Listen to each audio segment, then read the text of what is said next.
सही फैसला लेना सीखो। दोस्तों, वीडियो को पूरा वॉच करें। बुद्ध के जीवन की कहानियां केवल धर्म या ध्यान की नहीं, बल्कि निर्णय, विवेक और मानव स्वभाव की गहराइयों में उतरने की कहानियां हैं। ये कहानी एक ऐसे निर्णय की है जिसमें सच्चाई और भ्रम के बीच की रेखा धुंधली हो जाती है, और अंत में बुद्ध हमें सिखाते हैं कि सही निर्णय कैसे लिया जाए, चाहे परिस्थिति कितनी भी जटिल क्यों न हो। वर्षा ऋतु समाप्त हो चुकी थी। श्रावस्ती का जेतवन विहार शांत था, लेकिन एक दिन वहां एक अजनबी युवक पहुंचा। वो थका हुआ था, उसके वस्त्र गंदे थे और चेहरे पर भय की रेखाएं थी। उसने जैसे ही बुद्ध के चरणों में गिरकर प्रणाम किया, वो कांपते स्वर में बोला, भगवान, मेरी सहायता करें। मैंने कोई अपराध नहीं किया, लेकिन मुझे एक हत्या का दोषी बताया जा रहा है। सभा में खलबली मच गई। तुम्हारा नाम क्या है? बुद्ध ने शांत स्वर में पूछा। स्वामी, मेरा नाम सुदत्त है। मैं एक व्यापारी का पुत्र हूं और पिछले 3 वर्षों से यात्रा पर था। जब लौटा तो पता चला कि मेरे पिता की हत्या हो चुकी है और पूरा गांव मुझे दोषी मान रहा है, क्योंकि हत्या की रात मैं ही उनके पास था। भिक्षुओं में से एक आनंद ने पूछा, क्या तुम्हारे पास कोई साक्ष्य है जिससे सिद्ध हो कि तुम निर्दोष हो? सुदत्त ने सिर झुका लिया। नहीं स्वामी, उस रात केवल मैं और मेरे पिता ही घर में थे। सुबह मैं जब उठा तो उन्हें मृत पाया। खंजर मेरे बगल में रखा था। लोग कहते हैं कि मैं धन के लिए उनकी हत्या कर भाग गया, लेकिन मैं तो खुद धन छोड़कर सत्य ढूंढने आया हूं। बुद्ध ने सभा की ओर देखा। उनकी दृष्टि गहन थी, मानो वे मन की परतों को पढ़ रहे हों। सत्य को सिद्ध करने के लिए केवल प्रमाण नहीं, अंत करण की शुद्धता भी चाहिए, बुद्ध बोले। लेकिन हम ये नहीं भूल सकते कि एक निर्दोष को अपराधी मान लेना भी पाप है। सभा मौन थी। बुद्ध ने सुदत्त से कहा, 3 दिन यही रहो, ध्यान करो, सत्य को स्वयं जानो, फिर हम निर्णय लेंगे। सुदत्त को जेतवन में एक कुटिया दी गई। 3 दिन वो शांत था, परंतु उसकी आंखों में अजीब गहराई थी, डर, संदेह और कुछ ऐसा जिसे शब्द नहीं दिया जा सकता। तीसरी रात एक विचित्र घटना घटी। संध्या के समय जब सारे भिक्षु ध्यान में लीन थे, तब बुद्ध की कुटिया के पास से एक स्त्री के रोने की आवाज आई। आनंद और अन्य भिक्षु दौड़ पड़े, पर वहां कोई नहीं था। लेकिन बुद्ध की कुटिया के सामने रक्त की कुछ बूंदें थी। सदमे में सबने देखा, एक चिट्ठी पड़ी थी जिसमें लिखा था, सुदत्त निर्दोष है, हत्या मैंने की थी, उसका दोष मत बनो। एक प्रेतात्मा। सभा में सन्नाटा छा गया। यह कैसा संदेश था? क्या यह सुदत्त की कोई चाल थी, या सच में कोई आत्मा अपना अपराध स्वीकार कर रही थी? बुद्ध ने चिट्ठी को ध्यान से देखा और मुस्कुराए। अब समय आ गया है कि निर्णय लिया जाए, उन्होंने कहा। अगली सुबह पूरा जेतवन एकत्र था। राजा प्रसेनजित भी सूचना पाकर पहुंचे थे। बुद्ध ने कहा, आज हम न्याय करेंगे, लेकिन यह न्याय केवल तर्क से नहीं, ज्ञान से होगा।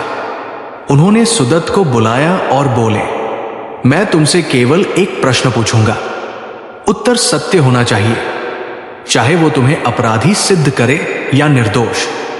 सुदत्त ने सिर झुकाकर कहा, प्रभु, मैं तैयार हूं। बुद्ध ने पूछा, क्या तुमने अपने पिता से अंतिम रात कोई झगड़ा किया था?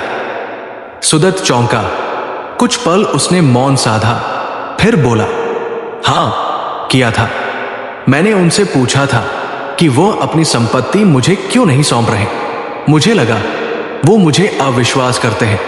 मैंने क्रोधित होकर कहा था कि यदि वो नहीं देंगे तो मैं चला जाऊंगा। सभा में फुसफुसाहट शुरू हो गई। बुद्ध ने अगला प्रश्न पूछा, क्या तुमने अपने पिता को अंतिम बार जीवित देखा था जब वो सो रहे थे? नहीं, सुदत्त की आवाज कांप गई। वो गुस्से में बाहर निकल गए थे। फिर मैं भी सो गया। सुबह देखा तो उनका शव था। बुद्ध ने गहराई से उसकी आंखों में देखा और बोले, तुम निर्दोष हो। सभा में खलबली मच गई। राजा प्रसेनजित ने पूछा, प्रभु, आपने कैसे ये निर्णय किया? बुद्ध बोले, एक हत्यारा प्राय अपने अपराध के कारण भयभीत होता है, परंतु सुदत्त भयभीत नहीं बल्कि भ्रमित था। वो दोष स्वीकारने को तैयार था, लेकिन अपराध नहीं। और दूसरी बात, बुद्ध ने आगे कहा, जो आत्मा रात को रोई थी वो एक चेतावनी थी, वो कोई आत्मा नहीं थी। ये सब एक योजना थी, किसी और की। सच्चा अपराधी कौन? सभा स्तब्ध थी। आनंद। बुद्ध बोले, सुदत्त का गांव पास ही है ना? हां भगवान, वहां एक व्यक्ति है, सुदत्त का चचेरा भाई हरिदत्त। वही इस संपत्ति का अधिकारी बन बैठा है, वही हत्या का असली दोषी है। राजा ने तत्काल सैनिक भेजे। हरिदत्त को जेतवन लाया गया। वो कांपता हुआ आया, लेकिन जब बुद्ध ने केवल उसे देखा, उसने सब कुछ उगल दिया। मैंने ही हत्या की थी, क्योंकि चाचा सारी संपत्ति सुदत्त को देने वाले थे। मैं नहीं चाहता था कि वो लौटे, लेकिन मैं पकड़ा गया। क्यों? वो रो पड़ा। बुद्ध ने शांत भाव से उत्तर दिया, क्योंकि तुमने निर्णय तो लिया, लेकिन वो लोभ से प्रेरित था, प्रेम से नहीं। निर्णय वो लो जो सत्य, करुणा और धैर्य से प्रेरित हो, तभी वो सही होता है। सभा मौन थी। सबके चेहरों पर बुद्ध की वाणी की गंभीरता उतर रही थी। बुद्ध ने कहा, जीवन में हम सब निर्णय लेते हैं, कुछ छोटे कुछ बड़े, लेकिन यदि निर्णय मोह, भय या क्रोध से प्रेरित हो तो वे केवल अंधकार लाते हैं। सुदत्त की तरह यदि तुम सत्य के मार्ग पर हो तो समय चाहे लगे, लेकिन न्याय अवश्य होता है। जो व्यक्ति निर्णय लेने से डरता है वो जीवन से भागता है, पर जो बुद्धि और विवेक से निर्णय लेता है वो जीवन को जीत लेता है। सुदत्त को निर्दोष सिद्ध किया गया। हरिदत्त को राजा ने सजा दी, लेकिन बुद्ध ने उसे भी एक अवसर दिया प्रायश्चित के लिए। सुदत्त ने जेतवन में रहकर भिक्षु दीक्षा ली और एक ज्ञानी साधक बना। इस घटना के वर्षों बाद भी जब कोई शिष्य निर्णय की दुविधा में पड़ता तो बुद्ध कहते, सच को भीतर खोजो, फिर निर्णय लो। सही फैसला वहां होता है जहां मन शांत हो और बुद्धि स्पष्ट। यह कहानी हमें सिखाती है कि परिस्थितियां चाहे जितनी भी उलझी हो, सही निर्णय तभी लिया जा सकता है जब हम भय, लालच और भ्रम को छोड़कर विवेक और सत्य की ओर बढ़े। जल्दबाजी, पूर्वाग्रह और अधूरी जानकारी हमें गलत रास्ते पर ले जाती है। दोस्तों, वीडियो को लाइक भी करते चले। बुद्ध कहते हैं, निर्णय वही श्रेष्ठ होता है जो सबके कल्याण की भावना से लिया गया हो। सुदत्त अब भिक्षु बन चुका था। उसका सिर मुड़ा दिया गया था, केसरिया वस्त्र धारण कर लिए थे और उसकी आंखों में अब भय नहीं, शांति थी। लेकिन जीवन की यह परीक्षा अभी समाप्त नहीं हुई थी। भले ही उसने संसार त्याग दिया था, लेकिन भीतर एक प्रश्न अब भी उथल पुथल मचाता था। यदि मैं उस दिन डरकर भाग गया होता तो क्या सच्चाई कभी सामने आती? इसी प्रश्न ने उसे ध्यान और साधना की गहराई में पहुंचाया। लेकिन वो नहीं जानता था कि बुद्ध ने उसके जीवन के लिए एक और परीक्षा पहले ही देख ली थी। जंगल का भ्रमण और एक रहस्यमयी भिक्षु। एक दिन बुद्ध ने उसे बुलाया और कहा, सुदत्त, तुम अब सच्चे ज्ञान के मार्ग पर हो, लेकिन आत्मज्ञान तभी पूर्ण होता है जब हम दूसरों की पीड़ा को समझें। पास के गांव नंदीग्राम में चल रही अशांति को शांत करने तुम्हें जाना होगा। सुदत्त ने प्रणाम किया और चल पड़ा। नंदीग्राम पहुंचकर उसे पता चला कि वहां के लोग दो साधु संप्रदायों में बंटे हुए हैं। दोनों ही अपने गुरु को श्रेष्ठ मानते हैं और दूसरे को अपमानित करते हैं। स्थिति इतनी बिगड़ गई थी कि गांव में हिंसा होने लगी थी। दोनों संप्रदायों का कहना था कि उनके गुरु ही बुद्ध के सच्चे उत्तराधिकारी हैं, जबकि महात्मा बुद्ध तो अभी जीवित थे। सुदत्त ने दोनों संप्रदायों के गुरुओं से मिलने का निश्चय किया। पहले वो गया साधु केतुगृह के पास, जो बहुत प्रभावशाली और विद्वान माना जाता था। उसकी वाणी मीठी थी, परंतु उसकी आंखों में अहंकार था। केतुग्रीव बोला, हम बुद्ध की शिक्षा को ठीक से समझते हैं, दूसरों की शिक्षा तो केवल मोह है। अगर तुम बुद्ध के शिष्य हो तो मेरी बात मानो, यही तुम्हारा धर्म है। सुदत्त ने नम्रता से पूछा, क्या आपकी बात को चुनौती दी जा सकती है? केतुग्रीव ने तीव्र स्वर में कहा, बुद्ध की वाणी के आगे कोई नहीं बोल सकता और मैं उनकी वाणी का उत्तराधिकारी हूं। सुदत्त ने मौन रहना उचित समझा। अगले दिन वो दूसरे गुरु साधु मेघवर्ण से मिला। वे शांत स्वभाव के थे, लेकिन उनमें आत्मविश्वास की कमी थी। उन्होंने कहा, मैं नहीं जानता कि मैं सही हूं या नहीं, लेकिन मेरा उद्देश्य लोगों में शांति फैलाना है। शायद मैं गलत भी हो सकता हूं।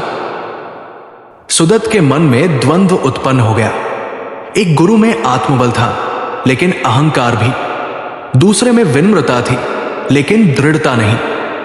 अब निर्णय का समय फिर सामने था। फैसले की घड़ी। गांव ने सुदत्त को एकत्र किया। लोग चिल्लाने लगे, भिक्षु, अब तुम ही फैसला करो। कौन है सच्चा, कौन है झूठा, बताओ, किसे माने? सुदत्त ने आंखें बंद की। एक क्षण को उसे फिर वही भय सताने लगा जो उसने अपने पिता की हत्या के बाद महसूस किया था। क्या हो अगर मैं गलत निर्णय ले लूं? लेकिन तभी बुद्ध की वाणी उसके कानों में गूंज उठी, जब भी निर्णय लो तो स्वयं को उसमें से हटा दो, केवल सत्य को देखो। सुदत्त ने आंखें खोली। हे ग्रामवासियों, उसने ऊंची आवाज में कहा, सच्चा गुरु वो नहीं जो अपने अनुयायियों से अंध भक्ति मांगे, बल्कि वो है जो स्वयं को भी परीक्षा में रखे। केतुग्रीव जी के पास विद्या है, पर उसमें अपने होने का अहंकार है। मेघवर्ण जी में नम्रता है, पर वे अपने विचारों को स्पष्ट नहीं कर पा रहे। मैं कहता हूं, इन दोनों को एक ही मचान पर बैठाकर 5 दिन तक सार्वजनिक शास्त्रार्थ कराया जाए। जनता स्वयं समझेगी कि कौन सत्य के निकट है। मैं निर्णय नहीं दूंगा, निर्णय तुम्हारी अंत दृष्टि देगी। 5 दिन का परीक्षण। गांव ने सुदत्त की बात मानी। 5 दिन तक दोनों गुरु विचारों का आदान प्रदान करते रहे। लोग सुनते रहे, सोचते रहे। केतुग्रीव के शब्द प्रभावशाली थे, लेकिन दिन प्रतिदिन उसका स्वभाव कटु होता गया। मेघवर्ण की बातें सरल थी, लेकिन धीरे धीरे उनमें विश्वास झलकने लगा। 5वें दिन ग्राम प्रधान उठा और बोला, हम समझ गए, शब्दों का तेज बहाव ज्ञान नहीं और नम्रता कमजोरी नहीं होती। हम मेघवर्ण को अपना गुरु स्वीकार करते हैं। सभा में तालियां नहीं बजी, पर एक अदृश्य शांति ने सबके मन को छू लिया। सुदत्त जब वापस जेतवन पहुंचा तो बुद्ध मुस्कुराए। तो क्या तुमने निर्णय ले लिया? सुदत्त ने कहा, नहीं प्रभु, मैंने निर्णय नहीं लिया। मैंने केवल दूसरों को सही निर्णय लेने की स्थिति में पहुंचाया। बुद्ध ने सिर हिलाया और कहा, यही है सही निर्णय। सही निर्णय केवल अपने लिए नहीं होता, वो दूसरों को भी सही सोचने के योग्य बनाता है।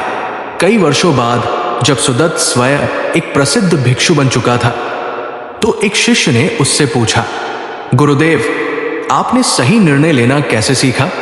सुदत्त ने मुस्कुराकर कहा, पहले मैंने अपनी आंखों से देखा, फिर अपने भीतर की आंखें खोली और अंत में दूसरों को उनकी आंखें खोलने में सहायता दी। निर्णय वहीं से शुरू होता है। सही निर्णय लेना केवल तथ्य जानने या बुद्धि का प्रयोग करने से नहीं होता। उसके लिए मन की शुद्धता, धैर्य, करुणा और दूसरों की भलाई की भावना चाहिए। यह कहानी हमें सिखाती है कि सच्चा निर्णय तब होता है जब हम केवल स्वयं को नहीं, बल्कि सत्य को केंद्र में रखते हैं। तो दोस्तों, आपको हमारी ये वीडियो कैसी लगी, इसे लाइक करें। धन्यवाद।